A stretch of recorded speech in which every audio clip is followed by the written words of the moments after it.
Okay, sorry about that, guys. But once that mic starts crackling, the only way I can fix it is to just completely turn off the software, and may as well restart the computer just to make sure it's working better. So, sorry. We'll continue with, well, actually, before we do the next actual boss in this dungeon, let's go check out the optional boss that nobody ever does. So, you guys will probably recognize some of these guys here if you, of course, remember Loatheb from Noxramas, Savage Cave Beasts, and this is the Shimmering Bog.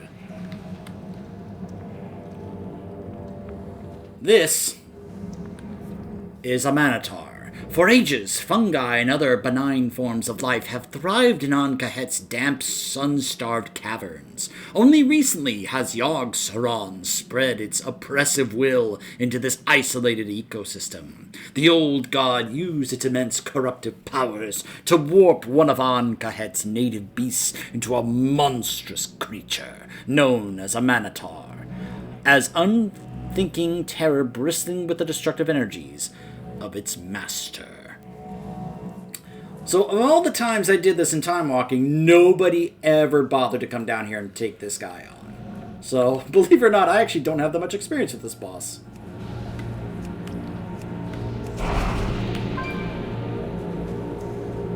So, lots of mushrooms immediately spawn, poisonous and healthy. So the poisonous mushrooms, of course, release poison clouds when they're killed. They release the healthy ones release a potent fungus when killed, which increase the damage of all players, because apparently he had, I'm guessing he had a lot of health that you need to buff yourself, but you had to make sure you were getting the right mushrooms. So he has Mini, which shrinks all players, reducing their damage down by 75% until canceled by the potent fungus effect. So that's why you need to be able to get the healthy mushrooms when he used Mini on you. He also shoots poison at players. He has Entangling Roots, and he has Bash. So, oh no, I'm tiny, my damage is 75% less, oh no, what do I do? I guess I'll do a Healthy Mushroom, and isn't it supposed to, hold on. Why didn't it do it?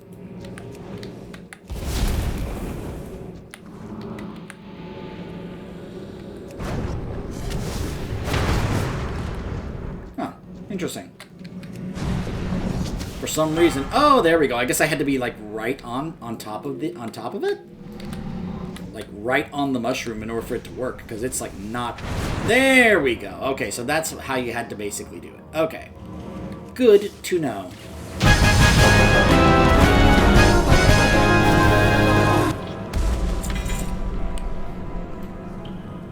So I guess I can understand why a lot of people, even though it's an interesting fight, because I kind of like that whole, oh no, I'm Mini, we have to get this mushroom to get me to do more damage again. Yeah, like I think that would have been a fun fight, but I also can understand why a lot of pugs would just never even bother with it. So, oh my goodness, what a shock! The Twilight's hammer is here. I mean, is it really shocking that we would find the Twilight's hammer here in an area where there's old gods and faceless ones, and yeah. You see all these Twilight worshippers. Which, of course, we would see a whole lot more often once we actually got to Cataclysm, but we'll get there. So this is the next actual boss. Although this is also optional, though I don't think a lot of people did because it's required to get this completion here. This is Jadoga Shadowseeker. Dreams of apocalypse, she is rumored to be one of the most fanatical adherents of the Twilight's Hammer. Under the guidance of the ruthless ogre mage Cho'Gall, she learned to twist her shamanic powers to serve the old gods. Not long ago, Jadoga journeyed into the bowels of Ahn'Kahet to prepare for the glorious day when Yogg-Saron will arise and envelop the lands of Azeroth in shadow. So yeah, obviously this was one of those dungeons that was building up and setting up what was going to be happening once we got to Ulduar.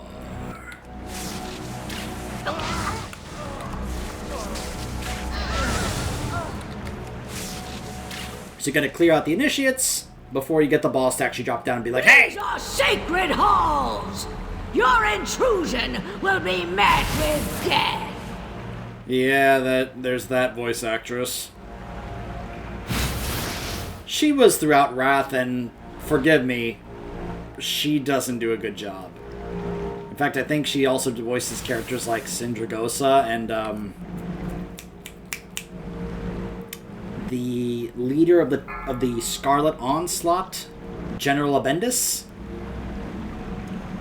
Yeah, it's a voice where you hear it and you're just like, ugh. So all of a sudden we get these others that are surrounding us, and they're just like, hey, get back in there. So she's got Cyclone Strike, Thundershock, which would blast like a whole bunch of players. Cyclone Strike is of course the one that would knock you back. Lightning Bolt, Twilight Ascendance. So once she gets to 50% health, she calls a volunteer to come before her. If the Twilight volunteer then reaches the boss, they're sacrificed, granting Jidoga the gift of the Herald, which increases their damage by 200% for 20 seconds. So yeah, like once you got her health down and you saw it run over, you'd be like, oh, quick, quick, quick! You either had to like burn it down or crowd control it before it reached the boss, so you wouldn't have the boss get this massive damage buff. So yeah. To go unpunished. Yes, very Twilight's hammer. Your sacrilege will not go unpunished.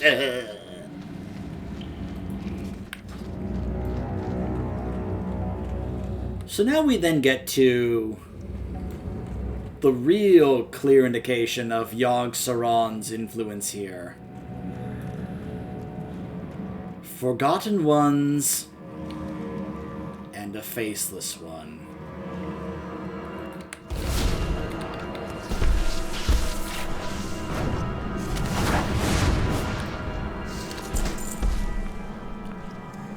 This is Herald Volage. Amid the Scourge's invasion of Ajol-Nerub, many of the kingdom's denizens tunneled underground to escape the Lich King's minions. Yet some of them dug too greedily and too deeply. Too deep. Exposing the tendrils of Yogg-Saron. Roused by this disturbance, the entity has sent one of its most ancient warriors, Herald Volage, to cull the beleaguered Nerubians and annihilate anyone foolish enough to threaten the old god. So unfortunately I can't show you the entirety of this fight because it's another one of those that requires other people. He has Mind Flay, where he would, if you've played Shadow Priest, you know what that does. He's got Shadow Bolt Volley, which does shadow damage to all players. He has Shiver, which curses a player, inflicting shadow damage when they're damaged, and it cannot interact more than once every 3 seconds. But here's the really fun mechanic that I can't show off to you guys. Insanity. He drives all players insane, causing them to hallucinate twisted visages of each of their allies. Players are trapped alone in their insanity until they kill all of their twisted visages. Let me say this again. He literally makes you go insane, and the only way to get rid of the insanity is to kill your friends. Isn't that just old gods? Like, isn't just that them and their way? So yeah, gameplay-wise, he basically disappears, and you see then, like, shadowy versions of your party mates, and you have to take down each of them quickly in order to get out of that phase, and then get back to fighting the boss. That's how that works. It's a really cool idea, and the idea of him literally making us go insane and having to kill our friends to get rid of the insanity is kind of a cool mechanic, really.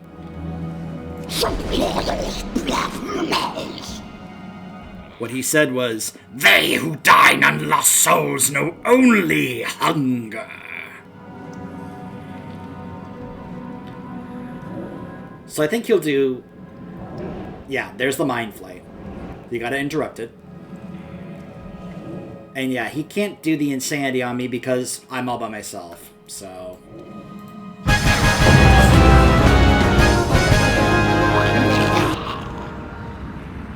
What he said was, "Where one falls, many shall take its place. You have done well, shaman. With the servants of the old gods defeated, the time is upon my people to retake our ancient home. And there's the... there's the brazier.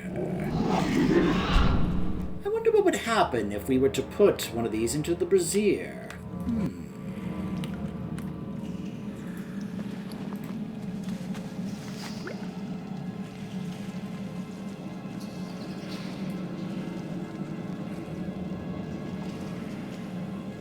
A watcher's corpse dust. Interesting. I'm sure it's not important. Do not rest until those wards are functional. We must not be disturbed.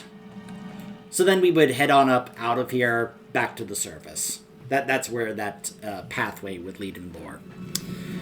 So, that was us trying to help the Nerubians take back Kajol Narub. And we will certainly not be hearing the last of Anubarak after these events. Now, before we continue with what's going on in Northrend, what do you guys say we go ahead and take another trip back into the past? Because apparently, the Infinite Dragons are back to trying to cause some issues. And, well, let's just say it's a very interesting one that they have chosen to do. We will be heading back to a very familiar place and to a very familiar point in time when we return. Stay tuned.